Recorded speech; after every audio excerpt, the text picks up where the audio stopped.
Hiber-Nation 123.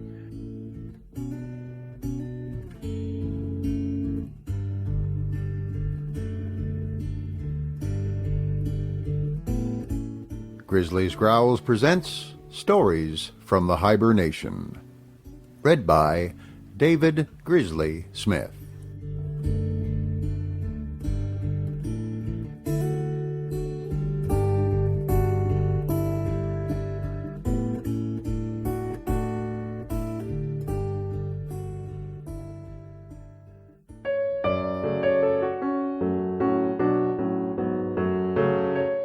John Stuart Mill, On Liberty. Read by David Grizzly Smith. Chapter 2. Of the Liberty of Thought and Discussion. Part 4. In politics, again, it is almost a commonplace that a party of order or stability and a party of progress or reform are both necessary elements of a healthy state of political life, until the one or the other shall have so enlarged its mental grasp as to be a party equally of order and of progress, knowing and distinguishing what is fit to be preserved from what ought to be swept away. Now, each of these modes of thinking derives its utility from the deficiencies of the other. But it is in a great measure the opposition of the other that keeps each within the limits of reason and sanity. Unless opinions favorable to democracy and to aristocracy, to property and to equality, to cooperation and to competition, to luxury and to abstinence, to society and individuality, to liberty and discipline, and all the other standing antagonisms of practical life are expressed with equal freedom, and enforced and defended with equal talent and energy, there is no chance of both elements obtaining their due. One scale is sure to go up and the other down. Truth in the great practical concerns of life is so much a question of the reconciling and combining of opposites that very few have minds sufficiently capacious and impartial to make the adjustment with an approach to correctness. And it has to be made by the rough process of a struggle between combatants fighting under hostile banners. On any of the great open questions just enumerated, if either of the two opinions has a better claim than the other, not merely to be tolerated, but to be encouraged and countenanced, it is the one which happens at the particular time and place to be in a minority. That is the opinion which, for the time being, represents the neglected interests, the side of human well-being which is in danger of obtaining less than its share. I am aware that there is not in this country any intolerance of differences of opinion on most of these topics. They are reduced to show, by admitted and multiplied examples, the universality of the fact that only through diversity of opinion is there, in the existing state of human intellect, a chance of fair play to all sides of the truth. When there are persons to be found who form an exception to the apparent unanimity of the world on any subject, even if the world is in the right, it is always probable that dissentients have something worth hearing to say for themselves, and that truth would lose something by their silence. It may be objected, but some received principles, especially on the highest and most vital subjects, are more than half-truths. The Christian morality, for instance, is the whole truth on that subject, and if anyone teaches a morality which varies from it, he is wholly in error. As this is, of all cases, the most important in practice, none can be fitter to test the general maxim. But before pronouncing what Christian morality is or is not, it would be desirable to decide what is meant by Christian morality. If it means the morality of the New Testament, I wonder that anyone who derives his knowledge of this from the book itself can suppose that it was announced or intended as a complete doctrine of morals. The gospel always refers to a pre-existing morality, and confines its precepts to the particulars in which that morality was to be corrected or superseded by a wider and higher, expressing itself, moreover, in terms most general often impossible to be interpreted literally, and possessing rather the impressiveness of poetry or eloquence than the precision of legislation. To extract from it a body of ethical doctrine has ever been possible without eking it out from the Old Testament, that is, from a system elaborate indeed, but in many respects barbarous, and intended only for a barbarous people.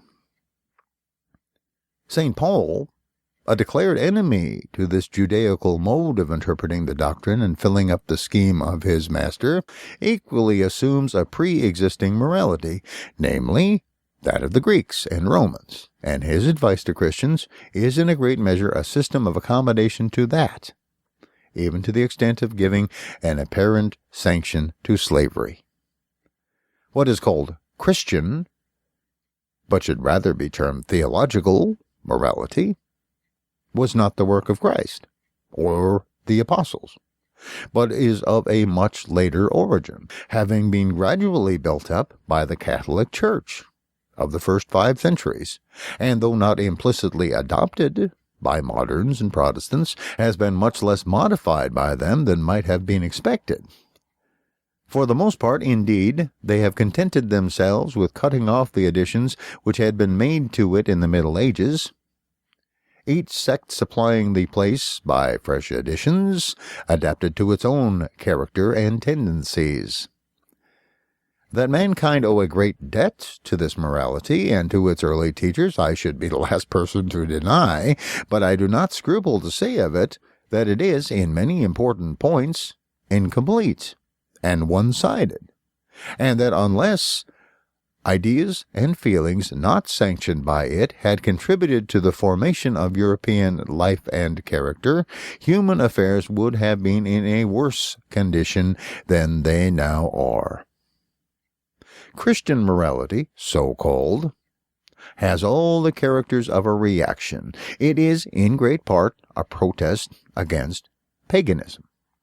Its ideal is negative rather than positive, passive rather than active, innocence rather than nobleness, abstinence from evil rather than the energetic pursuit of good. In its precepts, as has been well said, thou shalt not predominates unduly over thou shalt. In its horror of sensuality, it made an idol of asceticism which has been gradually compromised away into one of legality. It holds out the hope of heaven and the threat of hell as the appointed and appropriate motives to a virtuous life, in this falling far below the best of the ancients, and doing what lies in it to give to human morality an essentially selfish character, by disconnecting each man's feelings of duty from the interests of his fellow creatures, except so far as a self-interested inducement is offered to him for consulting them. It is essentially a doctrine of passive obedience. It inculcates submission to all authorities, found established, who indeed are not to be actively obeyed when they command what religion forbids, but who are not to be resisted, far less rebelled against, for any amount of wrong to ourselves. And while, in the morality of the best pagan nations, duty to the state holds even a disproportionate place, infringing on the just liberty of the individual, in purely Christian ethics, that grand department of duty is scarcely noticed or acknowledged.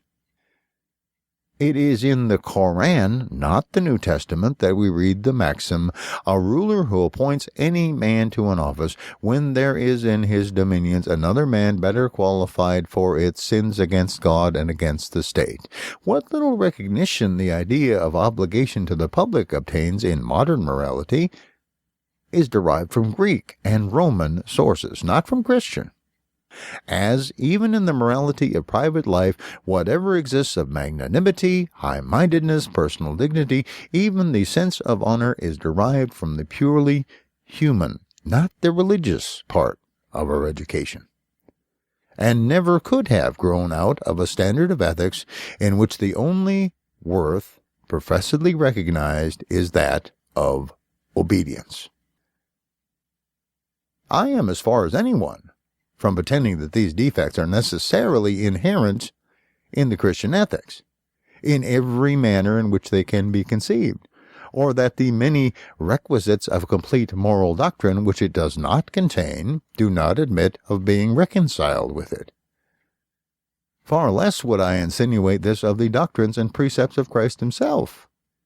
I believe that the sayings of Christ are all that I can see any evidence of their having been intended to be, that they are irreconcilable with nothing which a comprehensive morality requires, that everything which is excellent in ethics may be brought within them, with no greater violence to their language than has been done to it by all who have attempted to deduce from them any practical system of conduct whatsoever. But it is quite consistent with us to believe that they contain, and were meant to contain, only part of the truth. That many essential elements of the highest morality are among the things which are not provided for, nor intended to be provided for, in the recorded deliverances of the founder of Christianity, and which have been entirely thrown aside in the system of ethics erected on the basis of these deliverances by the Christian Church. And this being so, I think it a great error to persist in attempting to find in the Christian doctrine that complete rule for our guidance, which its author intended it to sanction and enforce, but only partially to provide. I believe, too, that this narrow theory is becoming a grave practical evil, detracting greatly from the value of the moral training and instruction which so many well-meaning persons are now at length exerting themselves to promote. I much fear that by attempting to form the minds and feelings on an exclusively religious type, and disregarding those secular standards, as, for want of a better name they may be called, which heretofore coexisted with and supplemented the Christian ethics, receiving some of its spirit, and infusing into it some of theirs, there will result, and is even now resulting, a low, abject, servile type of character, which, submit itself as it may to what it deems the supreme will, is incapable of rising to or sympathizing in the conception of supreme goodness. I believe that other ethics than any which can be evolved from exclusively Christian sources must exist side by side with Christian ethics to produce the moral regeneration of mankind, and that the Christian system is no exception to the rule, that in an imperfect state of the human mind, the interests of truth require a diversity of opinions. It is not necessary that in ceasing to ignore the moral truths not contained in Christianity, men should ignore any of those which it does contain. Such prejudice or oversight, when it occurs, is altogether an evil. But it is one from which we cannot hope to be always exempt, and must be regarded as the price paid for an inestimable good. The exclusive pretension made by a part of the truth to be the whole must and ought to be protested against, and if a reactionary impulse should make the protesters unjust in their turn, this one-sidedness, like the other, may be lamented, but must be tolerated. If Christians would teach infidels to be just to Christianity, they should themselves be just to infidelity. It can do truth no service to blink the fact, known to all who have the most ordinary acquaintance with literary history, that a large portion of the noblest and most valuable moral teaching has been the work not only of men who did not know, but of men who knew and rejected the Christian faith. Now, I do not pretend that the most unlimited use of the freedom of enunciating all possible opinions would put an end to the evils of religious or philosophical sectarianism. Every truth which men of narrow capacity are in earnest about is sure to be asserted, inculcated, and in many ways even acted on, as if no other truth existed in the world, or at all events none that could limit or qualify the first. I acknowledge that the tendency of all opinions to become sectarian is not cured by the freest discussion, but is often heightened and exacerbated thereby. The truth, which ought to have been but was not seen, being rejected all the more violently, because proclaimed by persons regarded as opponents. But it is not on the impassioned partisan, it is on the calmer and more disinterested bystander that this collision of opinions works its salutary effect, not the violent conflict between the parts of the truth, but the quiet suppression of half of it is the formidable evil. There is always hope when people are forced to listen to both sides. It is when they attend only to one that errors harden into prejudices, and truth itself ceases to have the effect of truth by being exaggerated into falsehood. And since there are few mental attributes more rare than that judicial faculty which can sit in intelligent judgment between two sides of a question, of which only one is represented by an advocate before it, truth has no chance, but in proportion as every side of it, every opinion which embodies any fraction of the truth, not only finds advocates, but is so advocated as to be listened to. We have now recognized the necessity to mental well-being of mankind, on which all their other well-being depends, of freedom of opinion, and freedom of the expression of opinion, on four distinct grounds, which we will now briefly recapitulate. First, if any opinion is compelled to silence, that opinion may, for what we can certainly know, be true. To deny this is to assume our own infallibility. Secondly, though the silenced opinion be an error, it may, and very commonly does, contain a portion of the truth. And since the general or prevailing opinion on any subject is rarely or never the whole truth, it is only by the collision of adverse opinions that the remainder of the truth has any chance of being supplied. Thirdly, even if the received opinion be not only true, but the whole truth, unless it is suffered to be, and actually is, vigorously and earnestly contested, it will, by most of those who receive it, be held in the manner of a prejudice, with little comprehension or feeling of its rational grounds. And not only this, but fourthly, the meaning of the doctrine itself will be in danger of being lost or enfeebled, and deprived of its vital effect on the character and conduct, the dogma becoming a mere formal profession, inefficacious for good, but cumbering the ground and preventing the growth of any real and heartfelt conviction from reason or personal experience.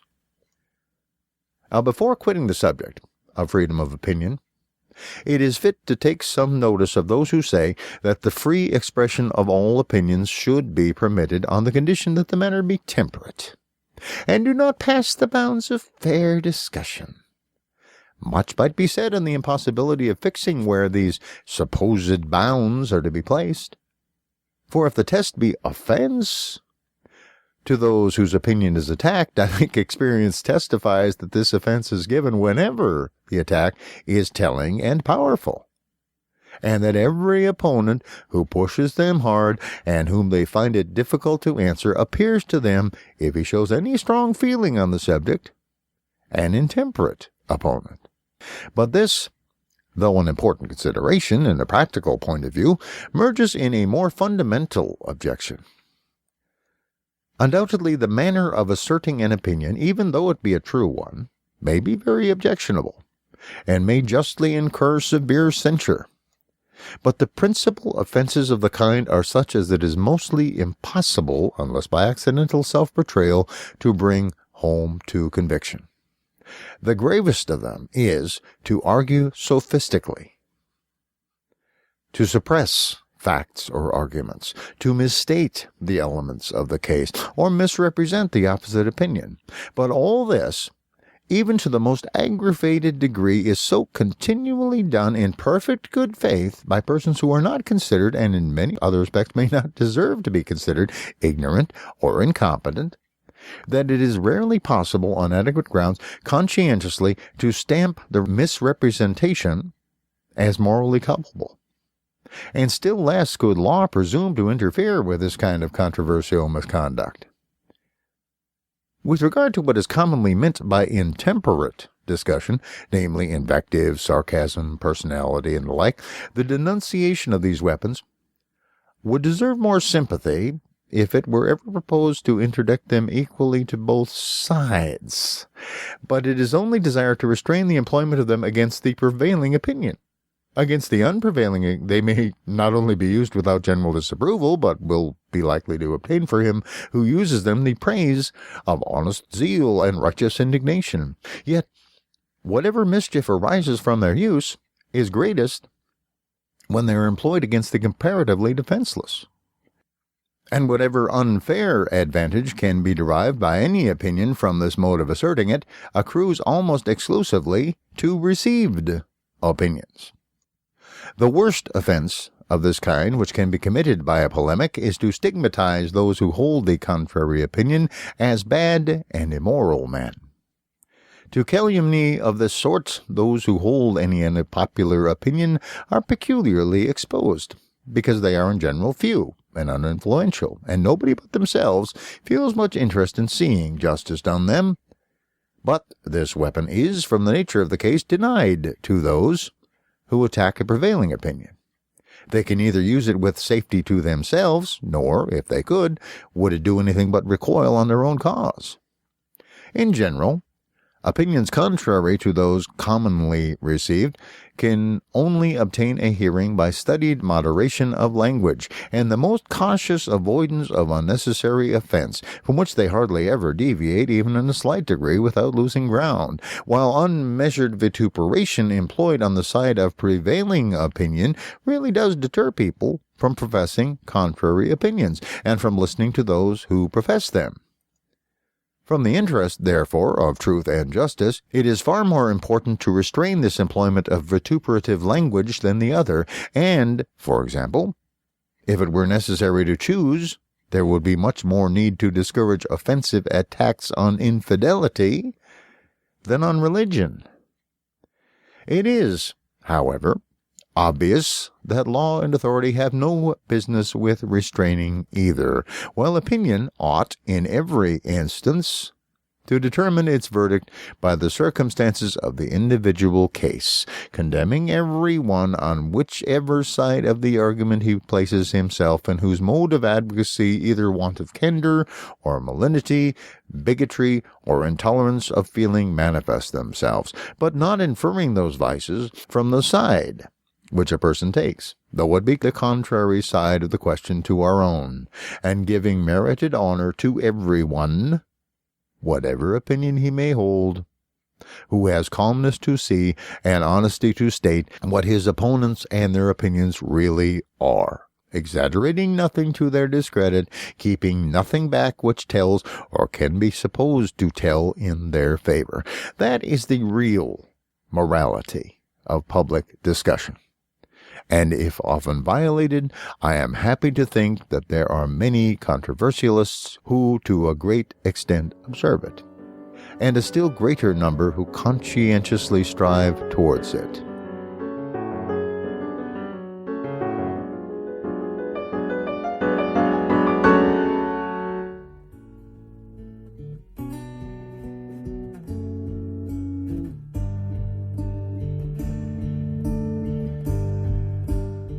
Thank you for listening to Stories from the Hiber-Nation. Comment on the website at grizzliesgrowls.com. This program is offered under a Creative Commons Attribution, Non-Commercial, No Derivatives license.